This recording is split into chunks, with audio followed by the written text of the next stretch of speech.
Oh, don't worry, I'm only joking. We're not talking about yodeling today, don't worry. Although I imagine there are some people who'll be thinking, oh, I was looking forward to a third day of yodeling when I heard that, David. Thank you very much to Martin for messaging. On Twitter, he says, I think I prefer the Gina G stuff to the yodeling. I assume what Martin's saying is that he loves Gina G so much that he would rather hear the Gina G news and Gina G related material every single day, which we can't do, Martin. We've got to have, there's got to be some let up when it comes to Gina G, as much as you love it. And I think what he's saying is, I enjoy the yodeling, but just to give you an idea of how much I love the Gina G news, I prefer it more to when you talk about yodeling. I'm really glad that you're loving the yodeling, but I'm really glad that you're so enamoured with Gina G that it just surpasses the yodeling, in your opinion. And other people will maybe feel the other way. They'll love the Gina G news, but they'll be absolutely blown away by the yodeling. And there might be some people, Martin, and you won't believe this, but there might be some people who don't like the Gina G news or the yodeling aspect of The Eagle is Stranded. But Martin, I'm giving you more credit than that. I'm sure that's not you. I'm sure what you're saying there is you love the yodeling, but you absolutely adore the Gina G news. And thank you very much for that feedback, Martin. It means a lot, my friend. What's going on, Ellie? We're going to start cooking. What we're cooking? We're going to have a green Thai curry with some tofu and then fresh salmon. But before that, Ellie, what I'm going to do is I'm going to try, of course, a can from... Oh, yes. Because we've been sent beer. We promised there would be a review. I don't think they've been in the fridge, though. Is that... Oh, dear. Shall we put one in the fridge and then we'll do the reveal? Yeah, I think we're going to have to. I think it would not be fair on Team Utopian if we didn't put it in the fridge. Well, then the question is, we've got 3 options for you. Do you want the unfiltered lager, the filtered, or the dark lager? Oh, dear. I don't know which one to do. Go unfiltered, because that's what the David Eagle podcast is all about. I think that's a good idea, yes. I mean, I don't know the difference really between... So when it says filtered, it means... Is that the type of water that they use? I don't know. What's the difference between filtered and unfiltered lager? Unfiltered beer is cloudy because it is bottled while there is still some active yeast naturally carbonating the beer. Oh, yes. I like the idea of that active yeast. Because we can't be active, we can't be leaving the house too much and that kind of thing. So I'm going to live vicariously through my yeast, which is an expression I've never said before. You'll be surprised to hear. So I'm now going to just chop up the bits of tofu. It's not the most exciting sound. No, I put my head right near the chopping board there so you can get the sound, but it's not the most inspiring sound, and there's the sound of a dog barking as well. I'm going to marinate it a bit in a bit of fish sauce, and then we'll get stir frying. Next question, would you like bean noodles or rice noodles? Bean noodles, so many choices to make here, isn't there? We had bean noodles last time, didn't we? Let's go rice noodles today. Mix it up. Yeah. These are the little things that help us get through the lockdown experience. It's a lot of time to spend together, but we like to keep it interesting. One day it's bean noodles, one day it's rice noodles. And that's maybe a bit of advice to you if you're struggling in lockdown to keep things fresh. Mix up your noodles and also yodel around the house. Oh, some lovely sounds happening there. It's a shame that the kettle's on. Yeah, don't put your head too near to it. Okay. It is. Well, that's the kind of man I am, though. I'm willing to... Oil bubbling. I'm willing to... It's all right. I made sure that I had my right eye turned to the oil, because that's the one I can't see out of. I'm always professional. Oh, she's pouring it in. Listen, listeners. Obviously, I'm not pouring boiling water into hot oil because that would be silly. What are you doing there, Lytton? I've poured the water onto the rice noodles. Yes. I think it is very worth observing this because people might be following on at home and there might be someone very recklessly done that there. Careful. Thinking about doing that.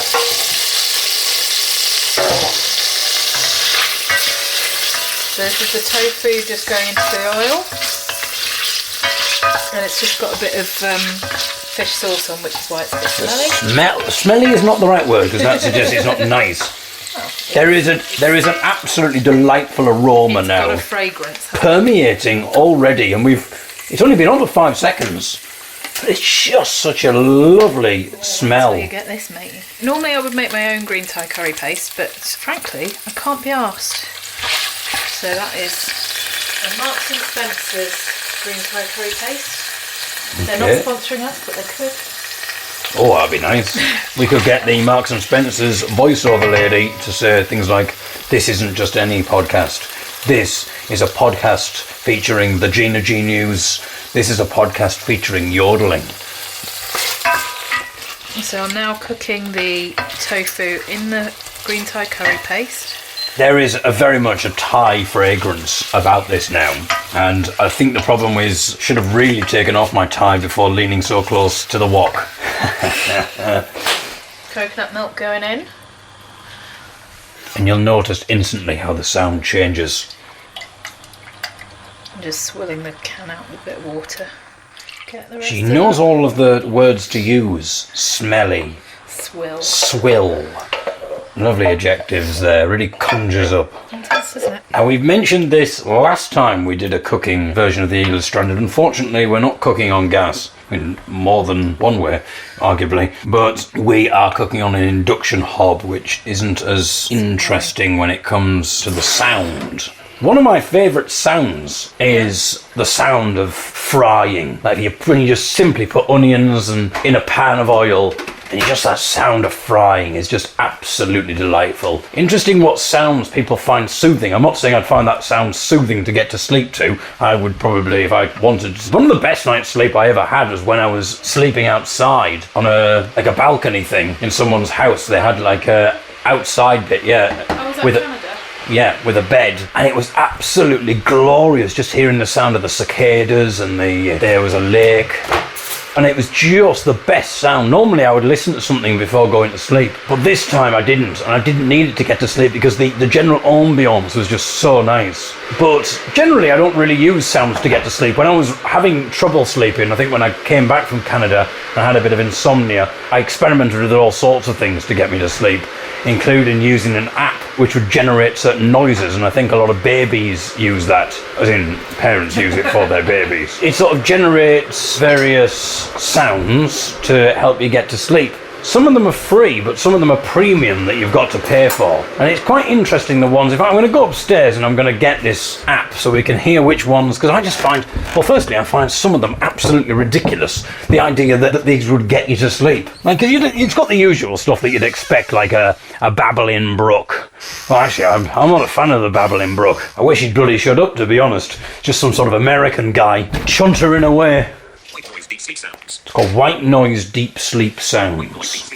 The first one, Ellie, Yes. on this app, designed to help you get to sleep, it says slime gack. Okay. What's a slime gack? I don't know. Slime G-A-K. Let's have a listen. Ugh. Slime gack. Oh, I'm not sure that would help you get to sleep. And that's the weird thing, that's the first one that it comes up with. You'd have thought... Oh, okay. I've googled. It's some sort of Nickelodeon slime for children, so it's probably for kids who've been Watching playing too with much that sort of TV. thing. Okay, Playing fair with enough. slime. You'd be pleased to hear, if you did enjoy that sound of the slime gack, you'd be pleased to hear that I believe that one is free. Then you've got mechanical sounds, Airplane mechanics. such as an airplane cabin, which I wouldn't find particularly relaxing. Perhaps it would relax people now. It would remind them of better times when they were able to actually travel somewhere.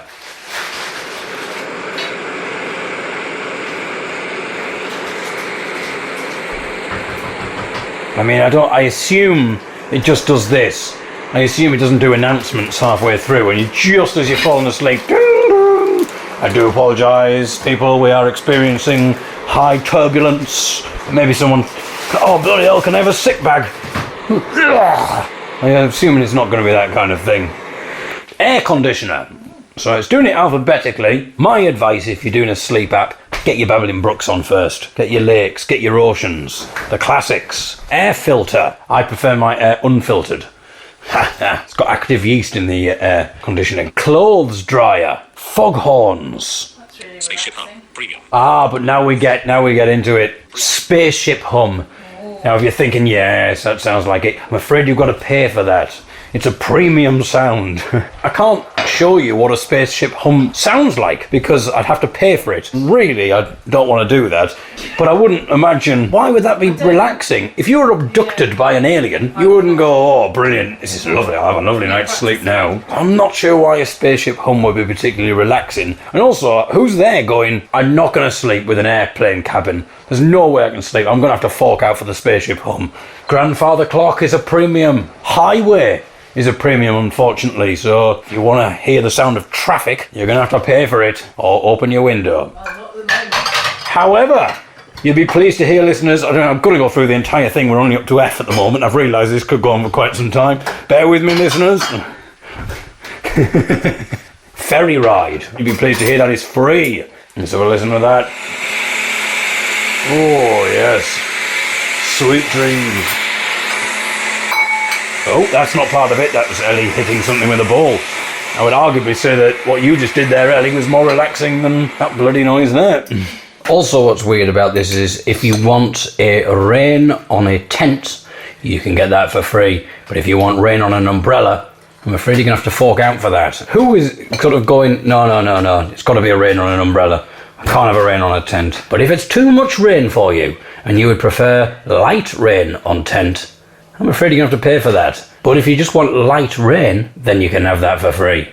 Medium rain, I'm pleased to announce, completely for free. Heavy rain, got to pay for that, my friends. You've got distant thunder and rolling thunder, completely for free. But if you want close thunder, you're going to have to pay for that. And maybe we should do a competition, Ellie. Yeah. I'm going to give you, really, this would be a good game to play with someone else. Yeah. But you play along at home as well, listeners. I'm going to give you a sound. You have to tell me whether you think it's free or premium. Forest water. Premium. You are indeed correct. It's premium. 1-0 to Ellie against herself. Babbling brook. Premium. Premium indeed. Gentle stream. Free. I'm afraid it's premium, Ellie. River. Premium. Yes, indeed, premium. Distant waterfall. Premium. Indeed, premium. Close waterfall. Premium. Premium again, yes. Lapping lake waves. Premium. Premium again. Ocean waves. Premium. It's free. Oh. But if you want heavy ocean waves, you've got to pay for it. I'm not going to go through every single one. I think I've made my point there. Yeah, there we have. I think point well and truly covered, mate. Talking of premium, it's time for some premium lager, courtesy of Team Utopian. I just want to point out that I'm not testing, not because I'm shunning their lager donations. I just don't like beer, so it would be wasted on me. And she'd be wasted if she had it, because she doesn't drink very much. No. Is there anything that's needed to be read on this? This is unfiltered British lager, naturally brewed with 100% British ingredients. On the back it says, our unfiltered British lager is influenced by the Bavarian Helles style, but just like all Utopian beers, it's been brewed solely with the finest British-grown malted barley and hops. Excellent. Good to point that out, just to placate the racists there. Excellent. A slow, low-temperature fermentation followed by a long, cold conditioning gives this lager a crisp, clean finish, while allowing all Finish. Oh dear, the racists won't like that. while allowing all the wonderful flavours from the malted hops to fully develop and shine. This unfiltered version of our signature lager is still light in colour with a slight haze from retained yeast, which provides a greater depth of flavour than its filtered sibling. Oh, filtered sibling. Another one of John Peel's favourite bands. Down in Devon. Okay. Served chilled, which it is. Well, I'm feeling pretty relaxed. Yep. So I'm ready to serve it. Okay, here we go. I'm just wondering where to position the can. I mean, I could position it at one of the ears, so you get full. I'm going to position it on the right ear, listeners, so you really get to hear this. Here we go.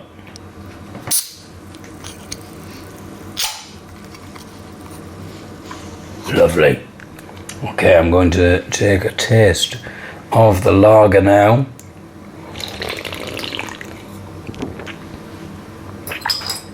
Oh, I like it. I was wondering, and I can't remember when we were talking to Ruth, I don't think I asked if there was any particular way to taste the beer, but I swilled it, there's that word again, around my mouth. And it's just delightful. It's just a very refreshing lager. It might have a slight creaminess to it almost. So from the head. I mean, I really probably shouldn't be swigging it from the can, should I? No, do you want a glass? That's probably so. Well, let's do that. Yeah, Ruth is probably the beer fairy and the other beer connoisseurs. I probably think, what the bloody are you doing? Just swigging it from the can? We've made it very heady. Oh my goodness. Yes, it does. It has a creamy head about it. And I very much enjoy that. Thank you very much to everyone at Team Utopian. Oh, it smells delightful. And that's one thing we didn't talk about. I must apologise. I should have exercised the same principles for herbal tea. It's got such a lovely, refreshing smell. Oh, that slight tang. Oh, just delightful.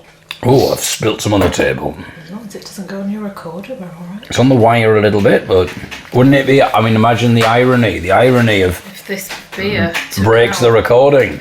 took out Team Utopian, maybe the whole thing is a sabotage from a rival podcast. Maybe Michael Hughes and Sean Cooney thinking David's podcast is getting too popular. Must do something to sabotage it. Maybe I've just been listening to too much Paul Temple. And, well, you can never listen to too much Paul Temple, let's be honest. Paul Temple is like yodeling and Gina G. You can never have too much.